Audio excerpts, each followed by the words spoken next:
You have to love what you do. You're all young. Ideally, you'll love something that's a good business. For instance, some businesses aren't good business. I won't name them, but they're tough businesses. Other businesses historically have been good businesses. You have to absolutely love what you do.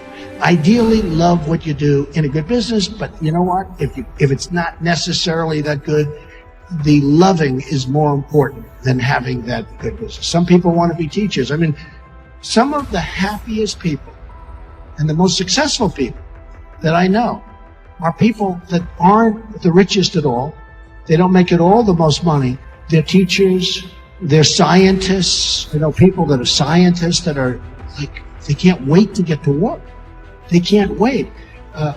Policemen, our police departments are, I think, terribly disrespected. I think they're not given the credit for the great job they do. I have to be honest.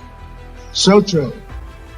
And our vets and our people, our military. But I will tell you that the happy people are the people, number one, the people with great families, people that have great relationships with their wives or husband. Very, very important toward success. Because I don't consider success necessarily monetary, because I know the most successful people in the world. And many of these people are really miserable people, okay? No matter what, and perhaps I'm in that category, okay? But I'm pretty happy. And at least I'm very content, I could tell you.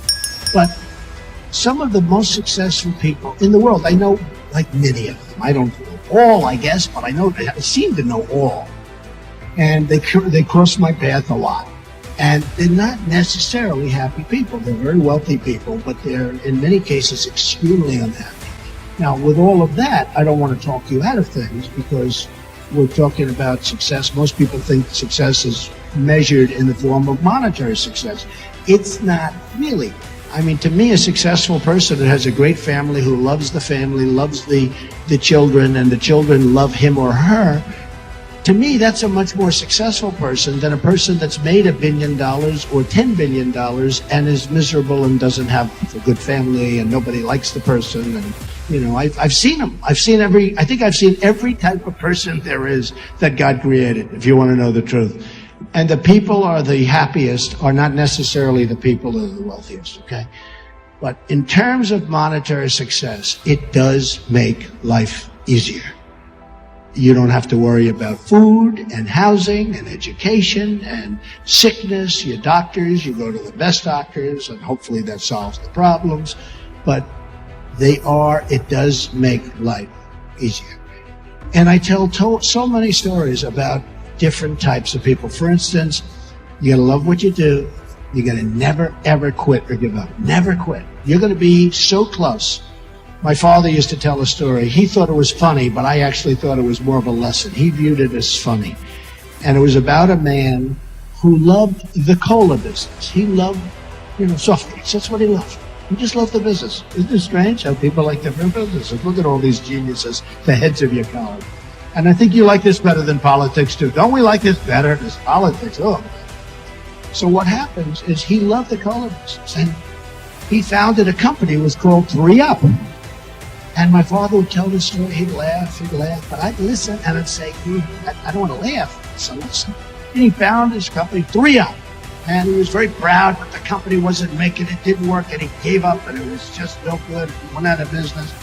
But he never wanted to quit. And he did another one. It was 4-Up. And he did 5-Up. And he did 6-Up, and they would all fail. And he just kept failing, and finally he gave up. And my father would say, if he only came up, if he just worked a little bit harder, just one more, he would have had 7-Up, and he would have been a tremendous success. And I laughed because I think of my father telling me that story. And we viewed it differently. And what I viewed it is not as comedy. I viewed it as never, ever give up. Just never give up. You can't. I view another word that you never hear when you're talking about success, and that's momentum. Some people, you have to know about yourself. You have to know about momentum. Some people have a great momentum. It's even like me on the campaign trail. I took off 3 or 4 days, which is a lot because I've been going for months without a lot of people say, unlike Jeb, you have very high energy, right? It's true. But you take 3 or 4 days off, and that first day or two back, it's like, you got to get going. You got to get going. It's almost like don't take any time off. vacation. If you want vacations, you're not really in the right business. I hardly ever take time off because I love what I'm doing, whether it's my business or whether it's now this, we're going to make America great again, and whether it's this, no matter what. But the word momentum is a very important word, and you have to understand it, and you have to understand how to think about momentum. And it's a word you never hear when you hear about success, but it's so important. And what happens is there was a man named William Levitt, and I had great respect for him. He was a great real estate person.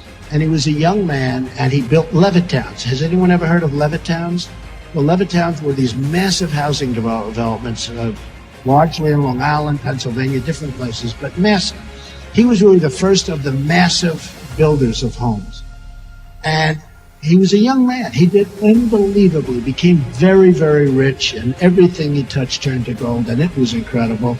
And then what happened is he was offered a lot of money by Gulf and Western, who was a big conglomerate, to buy his company. And you have to understand, William Levitt used to go around looking for nails, looking for sawdust. He'd sell the sawdust. He'd save the nails and use them again. He'd save chips of wood and use them for different things. Everything was perfect. He knew how to get zoning. He'd have lunch with the mayor. He'd have lunch with the council. He'd have dinner with everybody. He was the ultimate professional real estate developer, and he built Levittown.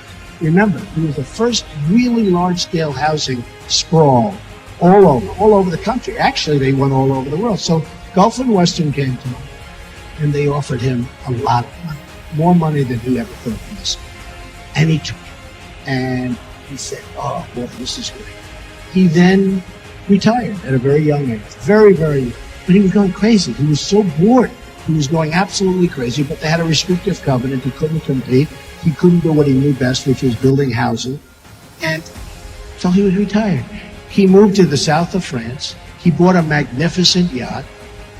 Unfortunately, he got divorced, and he did a trophy wife thing, and, one of those things. And terrible person to do that. But he did. But he had a wife who was a good wife, La Belle. And he named the boat after her, the yacht. And he was riding high. Everything was good. Now he's getting a little older. He's still in retirement, lost his momentum, remember the word. And Gulf and Western comes back, and they're dying. This is a big company, but they're dying because they don't send people to pick up nails. They don't send people to sell the sawdust. They don't send people to take the little scraps of lumber and bring them down and sell them and get very small amounts of money, but it all adds up. And they're losing their shirt with this company they bought. They couldn't get zoning because they don't take the mayor out to dinner, and they don't do the things that you have to do. And they couldn't get zoning. They had all this land. They went crazy with buying land, and they couldn't sell the company because it was a mess, and they destroyed it. And they went to William Levitt, and they said, we'd love to sell you the company back. And he said, it was about 12 years. He was out. Okay, lost that, whatever it is. And after 12 years, they came to him. They said, we'd love to sell you the company back. Would you have any interest? Yes, I would. I'd love to. So he bought this big company back, bigger than what he sold. He had all this land that was unzoned and all. And he worked like crazy. He worked 24 hours a day. Work. And he went bankrupt. Out of business. Totally bankrupt. The biggest. He went bankrupt. And by this time, he was an old guy. And I was at a party. I was the new hot guy in New York. I was doing great with real estate. I was on the covers of Business Week magazine, Fortune magazine. I was doing really well. And there was a man named Steve Ross, and a lot of you folks would know, from Warner Communications. And he was a hot guy in entertainment. He built Time Warner, and he was a great guy. Passed away from cancer, unfortunately, but he was an amazing guy, one of the great people in the history of the entertainment business. And he was giving a cocktail party. He had 50 people on his Fifth Avenue apartment. And I walk into the apartment. I was in there. And I see 50 people, and most of them are in the entertainment business. And I saw one person, pretty old guy, and he was sitting in the corner, and his name was William Levitt. And I went over to him because I was attracted to him because he was in my business. I didn't care about the entertainment people. I cared about him. And I said, Mr. Levitt, how are you doing? Donald Trump. He said, yes, I know. He said, I'm not doing well. I'm not doing well at all. I said, I read that, and it's too bad. What went wrong? And I'll never forget the expression of the statement. He said, Donald, I totally lost my momentum. So the thing you probably never heard, he lost his momentum. He took that time off, he came back, and it was a different world, and he lost his momentum. Now, the real lesson there is you have to know if you've lost your momentum so that you don't get hurt. And it's just something that I talk about because it's so different. And I watched him sitting in this corner. I don't even know why he was there, because he was no longer successful. But I guess Steve knew him and respected him for what he had accomplished, because what he had accomplished was amazing. He was the forerunner to so many massive developments that you see all over. But he said, I lost my momentum, Donald. I lost my momentum. I've never, ever forgotten those words. And I've always remembered that. And what you want to do is you want to keep going, keep going, keep going. But if you think you lost your momentum, slow down and refocus on maybe something else, because it's so important to keep the momentum going. Okay? So important. So that's one of the many, many elements or stories. And one quick one that we also talk about and that I talk about, there's a certain amount of luck. Does anybody believe in luck? Just raise your hand. Who believes that some people are luckier than others? Yeah? So I have a friend who's just an unlucky guy. Just an unlucky guy. He's smart. He went to the Wharton School of Finance. He's a brilliant guy, but he's always been unlucky. And no matter what happens, it just works out. And he never really succeeded. And you'll find when you become very successful, the people that you will like best are the people that are less successful than you. Because when you go to a table, you can tell them all these wonderful stories and they'll sit back and listen. Does that make sense to you? Okay. Always be around unsuccessful people because everybody will respect you. You understand that? Anyway, but this guy, he had a thing. And he was just like struck. He was unlucky. And no matter what he did, he was, I call him injury bound, or he was just always something would happen. So he'd be injured. I say, what happened? I broke my shoulder. How did you break your shoulder? Are you a football player? He goes, no, I slipped, I went down the stairs. So he's in the hospital and he's recovering in Long Island. And he comes back and he's being driven back. And again, he's always injured. He's injury prone. You know the expression? Some people are injury prone. Is anybody in this room injury prone? Don't raise your hand. I don't even want to. Don't do it, because you'll convince yourself. Stand up back there. Are you really injury prone? Well, you're a big, strong guy. Are you a football player or something? Huh? You are? Come on. Okay, here's what you do. Tell yourself you're not injury prone. Sit down, okay? Look at the size of that guy. How can he be injury prone? Looks like he's on the Green Bay Packers. I mean, give me a break. But this guy was totally injury prone. No matter what happened, totally injury prone. And he'd always be ill. I'd call his wife and she'd say, oh no, he's very sick. What's wrong with him? He's tell me something. I'd say, all right.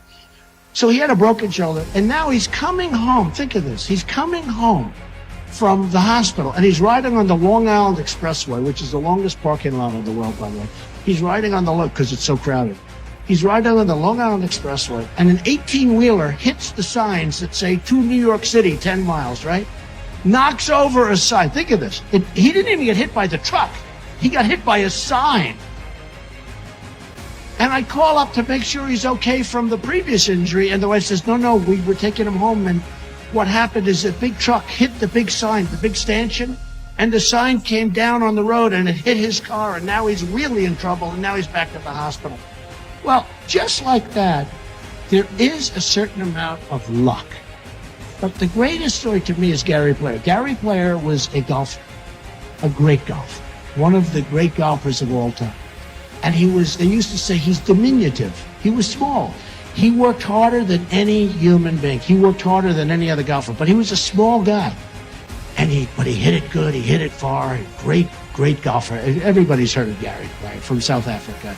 Still a great guy. He's always kept himself in shape. I saw him the other day, he's like 80 years old. He's phenomenal. He still looks like he did 20 years ago.